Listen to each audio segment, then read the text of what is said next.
Ça m'a fait mal. Quand vous lisez bien ce passage, vous vous rendez compte que le deuxième brigand dit au premier brigand, ne crains-tu pas Dieu. Lorsqu'il parle même à Jésus, il lui dit, souviens-toi de moi lorsque tu reviendras dans ton règne. Pourquoi ça me choque, papa? C'est parce que je réalise que ce brigand à la croix avait une très bonne information sur l'eschatologie. Ça c'est vrai. Il avait une très bonne maîtrise, papa Ben, des choses qui devaient arriver à la fin des temps. Imagine-toi, il était brigand. À quel moment il a entendu l'évangile de Jésus? C'est une preuve que ce brigand-là, parfois, pendant cette agenda, entre deux agendas, il venait, il suit l'enseignement. Mais quand il sort de l'enseignement, il dit Tokena nous comprena, Tokena nous comprena. Et quand il finit ça, il revient à l'église de Jésus. Ayoki Matea, après ce coup d'offrande. Et puis il dit non, je reçois. Oh my God, cette parole est puissante. Non, cet homme ici enseigne des bonnes choses. Et puis quand il sort, il rentre dans ma cop naïe. Tokena Koiba place Moé. À quel Koiba?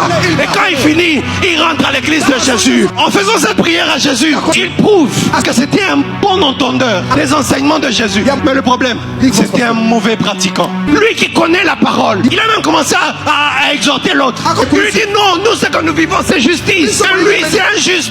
Comment il sait que c'est injuste? Pendant que même ceux qui ont crucifié Jésus l'ont traité d'injuste. Ceux qui l'ont crucifié ont craché sur lui. Ceux qui l'ont crucifié ont dit on préfère Barabbas. Mais lui crucifiez-le. Mais le brigand savait que c'était injuste. Frère, c'est maintenant que tu dois suivre Jésus. Parce que toute la connaissance que tu as de Jésus, demain peut être trop tard. Écoute ceci. Il connaissait la vie de Jésus et les enseignements de Jésus. Mais son problème, c'est qu'il ne mettait pas ça en pratique. J'aimerais te dire une chose. Connaître les principes de Jésus ne te sauveront pas. C'est appliquer les principes de Jésus qui te sauveront. Connaître les versets et les enseignements de Jésus ne te sauveront pas. C'est prendre la décision et mettre ça en pratique qui te sauveront. Ce qui est arrivé à cet homme, c'est quoi? C'est qu'il connaissait les principes de Jésus. Ça ne l'a pas aidé dans la société. Ça l'a rattrapé. Et on l'a crucifié. Mais au moins cette petite connaissance l'a sauvé avant sa mort. Tu veux sauver ta vie, tu veux sauver ton mariage, tu veux sauver tes études, tu veux sauver ta santé. C'est maintenant qu'il faut mettre en pratique les principes de Jésus. Sinon demain, ces principes-là ne te sauveront qu'à la croix.